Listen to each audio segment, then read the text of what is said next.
Bismillahirrahmanirrahim. Assalamualaikum warahmatullahi wabarakatuh. Alhamdulillahirabbil alamin. Wa asyhadu an la ilaha illallah wahdahu la syarika lah. Wa asyhadu anna Muhammadan abduhu wa rasuluh. Sallallahu alaihi wa ala alihi wa ashabihi ومن تبعهم بإحسان إلى يوم الدين وسلم تسليما كثيرا. أما بعد، اللهم علمنا ما ينفعنا وانفعنا بما علمتنا. اللهم زدنا علما وارزقنا فهما. Hadirin hadirat muslimin wa muslimat jemaah salat zuhur yang dirahmati oleh Allah Tabaraka wa Ta'ala, marilah senantiasa kita memuji Allah Subhanahu wa Ta'ala atas limpah nikmat karunia yang tiada henti-hentinya dicurahkan dan diberikan oleh Allah Tabaraka wa Ta'ala kepada kita. Dengannya lah kita bisa melakukan aktivitas di dalam hari-hari yang biasa kita jalani di muka bumi yang panah ini, sampai di detik ini di tempat yang paling mulia di muka bumi Allah Tabaraka wa Ta'ala adalah rumah-rumahnya. Kita berada di dalamnya dengan tujuan melakukan salat secara berjamaah bersama kaum muslimin. Semoga salat yang akan kita lakukan diberkahi oleh Allah Tabaraka wa Ta'ala. Salawat dan salam tercurahkan salam untuk Rasulullah sallallahu alaihi wasallam, seorang rasul yang mesti kita ikuti, yang mesti kita jadikan suri tauladan di dalam kehidupan kita. Tiada pintu keselamatan melainkan dengan mengikuti Nabi sallallahu alaihi wasallam. Man ata'ahu dakhala al-jannah. Barang siapa yang taat kepada Nabi, maka dia akan masuk ke dalam surga. Wa man asahu dakhala an-nar. Yang menyimpang jalannya dari jalan Nabi sallallahu alaihi wasallam, maka dia akan masuk ke dalam neraka. Tercurahkan salawat salam untuk keluarga Nabi, ahlu baitihi at-thayyibin at-tahirin, untuk seluruh para sahabatnya ridwanullahi alaihim ajma'in, wa man tabi'ahum bi ihsanin ila yaumiddin. Hadirin hadirat kaum muslimin kaum muslimat yang dimuliakan oleh Allah Tabaraka wa Ta'ala, di antara sekian banyak perintah yang diperintahkan oleh Nabi sallallahu alaihi wasallam, di antara sekian banyak kewajiban yang diwajibkan oleh Nabi sallallahu alaihi wasallam, merupakan di antaranya adalah hifdzul lisan. Di antaranya adalah menjaga ucapan-ucapan lisan kita. Seluruh apapun yang diperintahkan oleh Nabi sallallahu alaihi wasallam, maka sudah tentu itu merupakan perintah Allah Tabaraka wa Ta'ala. Karena Nabi sallallahu alaihi wasallam tidaklah sang pemberi syariat, tidaklah sang pembuat syariat, melainkan Nabi sallallahu alaihi wasallam merupakan penyampai dari Allah Tabaraka wa Ta'ala. Apapun yang dijadikan syariat oleh Nabi sallallahu alaihi wasallam, itu merupakan syariat Allah Tabaraka wa Ta'ala. Nabi tidak akan menyampaikan syariat kecuali yang diperintahkan oleh Allah Tabaraka wa Ta'ala, atau kecuali yang diizinkan oleh Allah Tabaraka wa Ta'ala. Nabi sallallahu alaihi wasallam pun sebegitu tinggi kedudukannya, tidak sampai dirinya melakukan sesuatu yang tidak diizinkan oleh Allah Tabaraka wa Ta'ala. Maka seluruh perintah-perintah Nabi itu merupakan datang dari Allah Tabaraka wa Ta'ala. Seluruh syariat-syariat yang disampaikan oleh Nabi itu datang dari Allah Tabaraka wa Ta'ala. Seluruh kewajiban-kewajiban yang diwajibkan oleh Nabi itu datang kewajibannya dari Allah Taala. Salah satu kewajiban itu adalah hifdzul lisan, yaitu menjaga ucapan-ucapan lisan yang keluar dari lisan kita, yang keluar dari mulut kita. Oleh karenanya ma'asyiral muslimin, ketika menjaga ucapan-ucapan lisan merupakan kewajiban, sesuatu yang diwajibkan oleh Nabi SAW, berarti di dalamnya ada masalih apabila kewajiban ini diindahkan dan dipelihara. Berarti di dalamnya ada kebinasaan dan kehancuran ketika kewajiban ini tidak dilaksanakan, tidak ditunaikan. Orang-orang yang bisa menjaga ucapan lisannya, Allah Taala akan memberikan banyak-banyak kebaikan kepadanya. Berbeda dengan orang-orang yang tidak menjaga ucapan-ucapan lisannya, pintu kehancuran serta pintu kebinasaan seorang hamba terkadang tergantung dari ucapan-ucapan lisan, tergantung dari kalimat-kalimat yang keluar dari lisannya.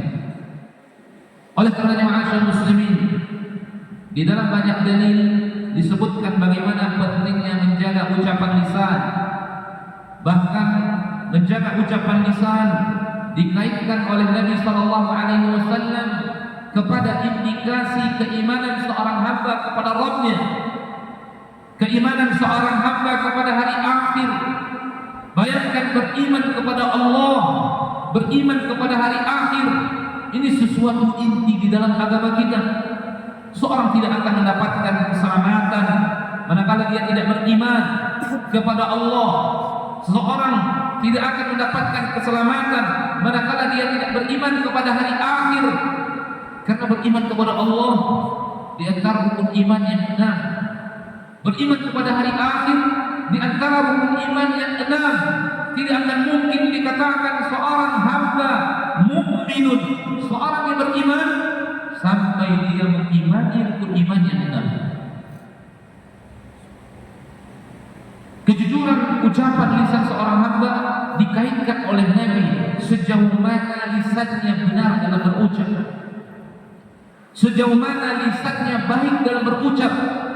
Apa kata Nabi SAW? Man kana yu'minu billahi wal yawmil akhir falyaqul khairan aw liyasmut.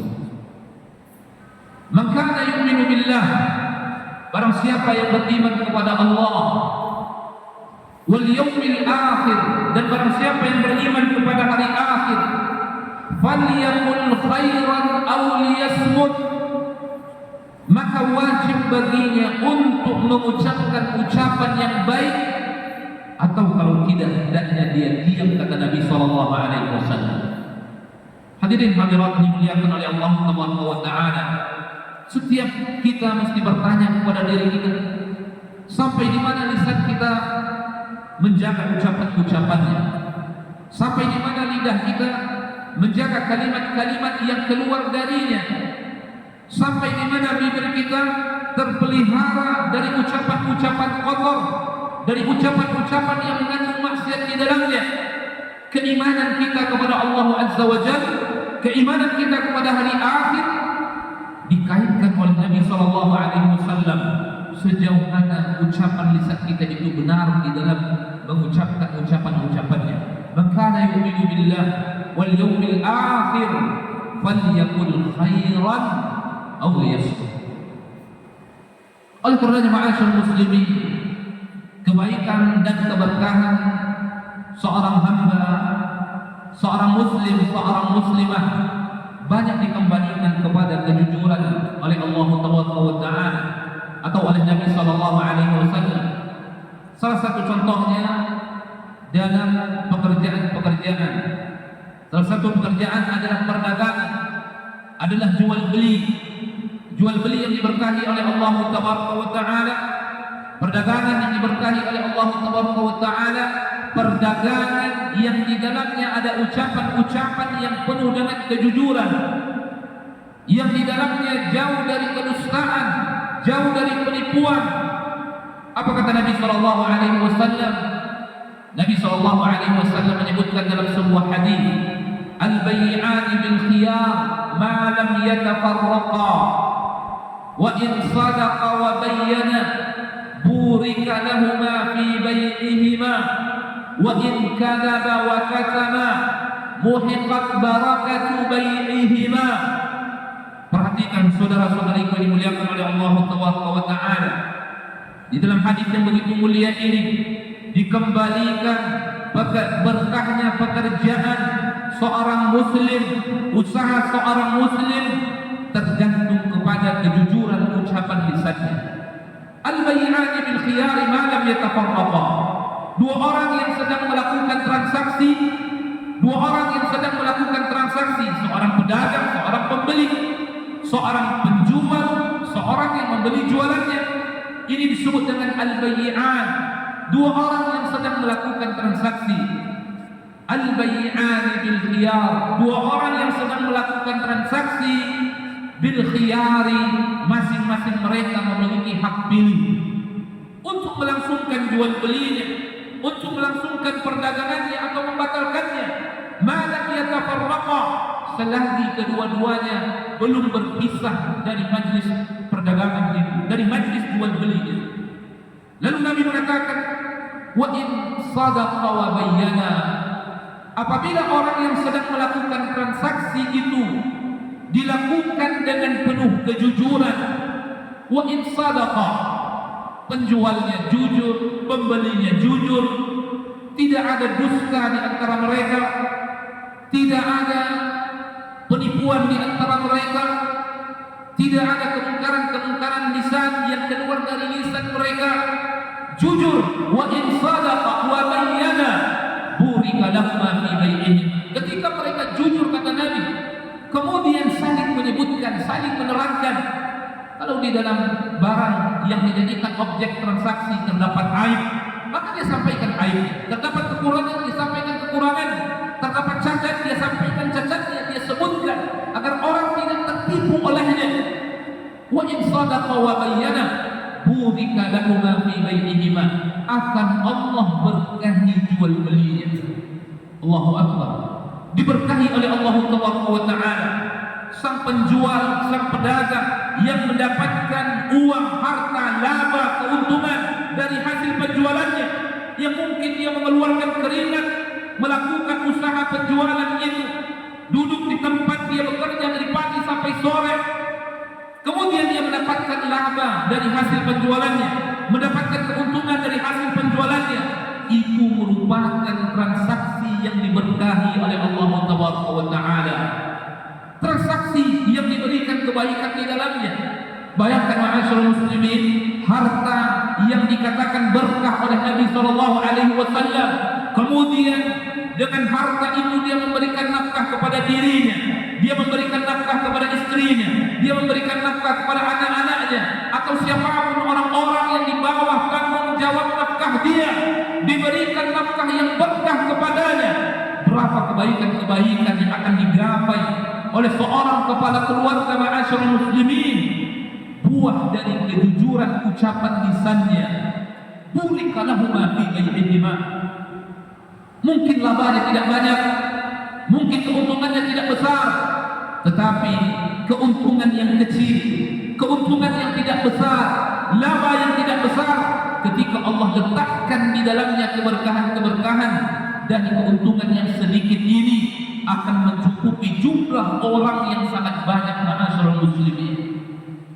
Tapi sebaliknya, kata Nabi sallallahu alaihi wasallam, pekerjaan yang di dalamnya ada kecurangan, usaha yang di dalamnya ada kecurangan, wa in kadzaba, ketika mereka berdusta, wa in kadzaba wa katama, ketika mereka berdusta kemudian menyembunyikan aib, sengaja menyembunyikan aib, sengaja menampakkan kelebihan-kelebihan, dipoles dengan sesuatu yang membuat orang tergiur, tetapi di dalamnya terdapat kerusakan-kerusakan, terdapat aib-aib yang kalau ditampakkan aib itu padahal rezeki di tangan Allah Tabaraka wa Ta'ala. Dia khawatir padahal rezeki di tangan Allah Tabaraka wa Ta'ala. Ketika dia takut, dia khawatir, menjadikan dia berani untuk melakukan kedustaan di dalam transaksi. Wa in kadaba wa katama muhiqat barakatu bainihima, akan dicabut dan dihilangkan keberkahan transaksinya, jual belinya, kata Nabi sallallahu alaihi wasallam. Allah fil lisan. Mari kita bertakwa kepada Allah Jalla wa Ala dari setiap ucapan lisan yang kita ucapkan, dan setiap kalimat yang keluar dari lisan kita. Satu kalimat yang diucapkan oleh seorang mukmin bisa menjadi sebab Allah cinta kepadanya, bisa menjadi sebab Allah berikan dia rahmat. Dengan rahmat itu Allah masukkan dia ke dalam surga. Begitu juga sebaliknya, saudara-saudariku, dengan satu kalimat, dengan satu kata yang keluar dari ucapan seorang muslim, seorang muslimah, bisa mengundang murka dari Allah Tabaraka wa Ta'ala. Dengan kemurkaan itu Allah campakkan dia ke dalam neraka Jahannam. Apa kata Nabi sallallahu alaihi wasallam? Innal mu'min, seorang mukmin berucap dengan satu kalimat, berucap dengan satu kata, perkataan-perkataan yang Allah ridhai, perkataan-perkataan yang Allah cintai, perkataan-perkataan yang Allah sukai, melahirkan Allah Tabaraka wa Ta'ala masukkan dia ke dalam surga. Dan sebaliknya, seorang mukmin berkata dengan satu perkataan, berucap dengan satu ucapan, menyampaikan satu kalimat min sakhatillah yang bisa membuat Allah murka terhadapnya, melahirkan Allah Tabaraka wa Ta'ala campakkan dia ke dalam neraka Jahannam selama 70 musim, 70 tahun perjalanan, kata Nabi sallallahu alaihi wasallam, atau kama qala Rasulullah sallallahu alaihi wasallam. Oleh karenanya ma'asyiral muslimin, ketika salah seorang sahabat diingatkan oleh Nabi sallallahu alaihi wasallam, diberikan nasihat oleh Nabi sallallahu alaihi wasallam, Nabi mengatakan, kuffa alaika hadza, jaga baik-baik olehmu lisanmu.